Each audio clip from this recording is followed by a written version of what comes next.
Shalom, saudara-saudara. Selamat pagi, salam sejahtera bagi kita sekalian. Bahagia sekali dapat berjumpa kembali dengan saudara-saudara dalam Renungan Pagi, edisi Kamis 21 Juli 2022. Semoga kita semua selalu dalam keadaan sehat, penuh sukacita dan ucapan syukur. Mari kita sambut Tuhan dengan hati yang gembira melalui sabdanya. Kita mulai. Pertolongan kita hanyalah datangnya dari Tuhan Allah, pencipta langit dan bumi serta segala isinya. Kasih karunia dari Tuhan kita Yesus Kristus, pengasihan Allah Bapa, dan persekutuan dalam Roh Kudus menyertai kita sekalian. Amin. Sebelum kita membaca firman Tuhan, mari kita berdoa. Tuhan, kami bersyukur dengan ucapan limpah terima kasih atas segala kasih kemurahan-Mu yang boleh kami nikmati sepanjang malam dalam tidur dan istirahat kami. Dan pagi ini Tuhan berkenan kami boleh bangun dengan tubuh yang segar bersama kekuatan baru dan kesehatan yang Tuhan berkati. Sebelum kami memulai aktivitas dan pekerjaan kami pagi ini, Tuhan, kami rindu tuntunan firman kebenaran-Mu. Kiranya menguatkan dan meneguhkan iman percaya kami. Kuasai hati dan pikiran kami oleh Roh-Mu yang kudus. Beri kami hikmat-Mu agar kami boleh memahami dan mengerti kehendak-Mu dalam kehidupan kami. Di dalam nama Tuhan Yesus kami berdoa. Amin. Bahan bacaan kita pagi ini dari Hosea pasal 4 ayat 1 sampai 10.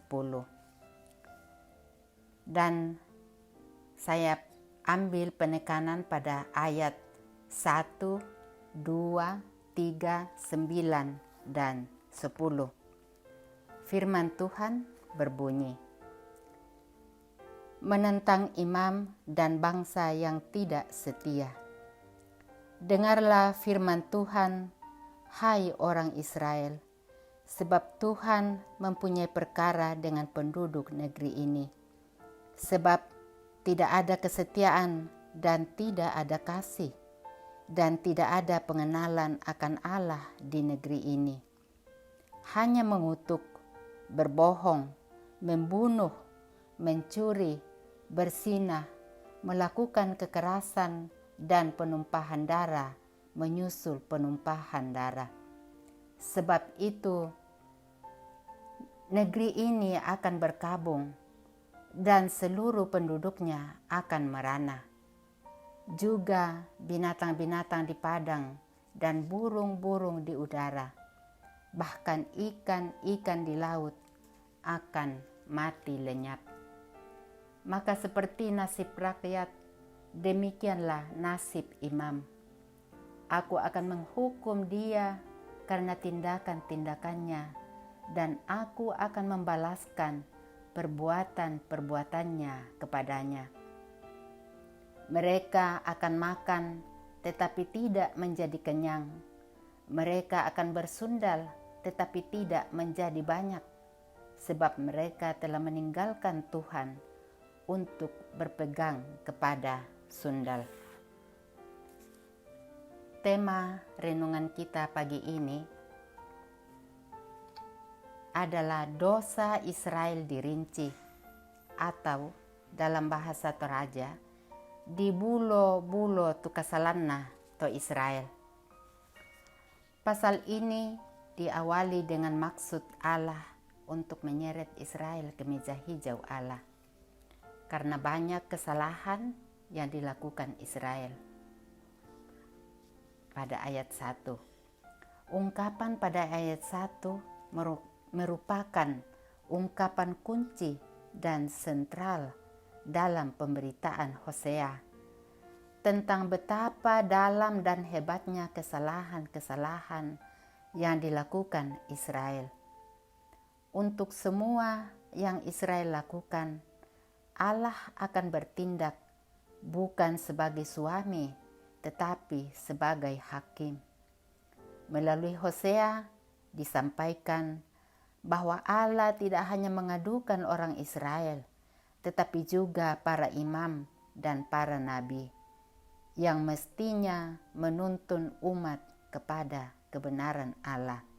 Pada ayat 4 sampai ayat 5. Para imam dan para nabi ternyata tidak menjalankan tugas sesuai dengan panggilannya sebagai nabi ataupun imam.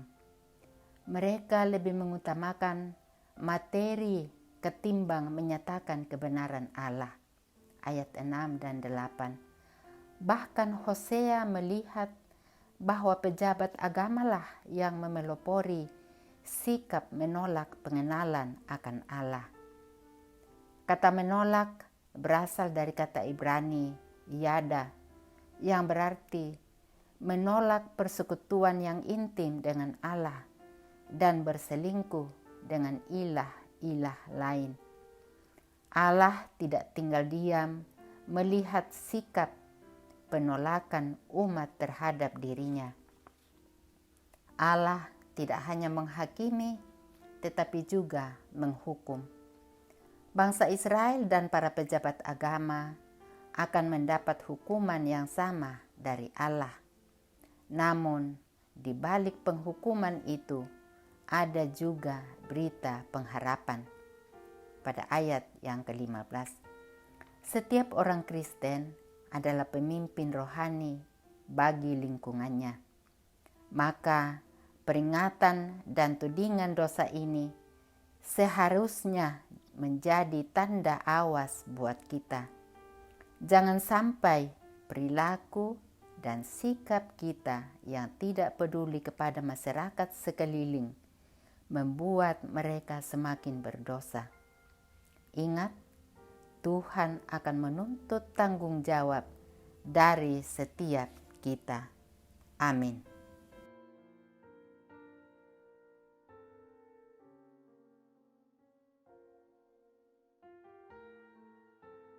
Jemaat yang berbahagia, mari kita sehati dalam doa kita berdoa.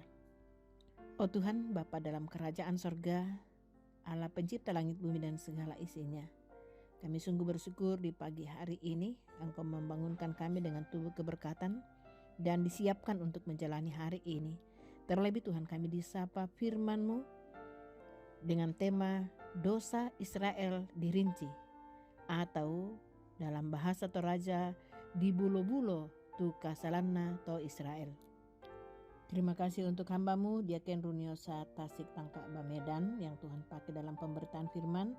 Tuhan kiranya memberkati segenap kehidupan pribadinya, keluarganya, dan pelayanannya. Kami berdoa dan bersuka cita dengan jemaat-Mu yang bersuka cita karena berbagai hal, terkhusus Bapak Rinaldo Talobulo yang hari ini berulang tahun. Tambahkan sukacita kepadanya Tuhan di hari ulang tahunnya ini, melihat kasih dan kebaikan Tuhan dalam hidup pribadinya, keluarganya, dan karyanya. Tuhan, kami berdoa untuk mereka yang sakit, Opa Palimbong, Oma Krispina Uparanda atau Nenek Ardi, Mama Retsa, Bapak Yusuf Pongsapan dalam proses pemulihan, Mbahnya Kuila Reken, Dr. Evi Tandireru, bahkan semua saudara-saudara kami yang berada dalam kelemahan tubuh, Tuhan peliharakan, Tuhan berkati kiranya dipulihkan, disembuhkan kembali. Dan mereka yang lanjut usia Tuhan, orang-orang tua kami dimanapun mereka berada, kasih setia Tuhan menyertai mereka. Fisik boleh lemah tetapi iman percaya tetap kuat kepadamu. Bapa di sorga, berbagai pergumulan hidup warga jemaat Engkau lebih mengenal dan lebih tahu Tuhan, dan tidak ada tersembunyi sedikit pun di hadapan-Mu tentang kehidupan kami. Tuhan peliharakan kami menurut kasih setia-Mu, arahkan kami ya Tuhan. Bapa di sorga, untuk kehidupan anak-anak-Mu hari ini semuanya kami serahkan ke dalam tangan kasih-Mu. Mereka yang studi dari playgroup sampai perguruan tinggi. Tuhan memberkati saudara-saudara kami yang bekerja di kantor dan mereka yang berwirausaha, dan apapun Tuhan yang kami akan jalani hari ini, semua kami serahkan ke dalam tangan kasih-Mu. Engkau penasehat ajaib bagi kami, penuntun dan pemelihara kami. Bapa dalam kerajaan sorga, segala kemuliaan bagi-Mu di dalam kehidupan kami. Begitu juga pemerintah bangsa negara kami, Tuhan berkati, peliharakan selalu. Ini doa kami Tuhan, karena Kristus Yesus kami berdoa. Amin. Saudara-saudaraku, jalani hari ini dengan pertolongan Tuhan. Kiranya damai sejahtera Allah yang melampaui segala akal akan memelihara hati dan pikiranmu dalam Kristus Yesus dengan pertolongan Roh Allah yang kudus. Amin. Saudara-saudara, jalani hari ini dengan kuasa, kasih, dan pertolongan Allah semata-mata. Selamat beraktivitas, Tuhan Yesus memberkati.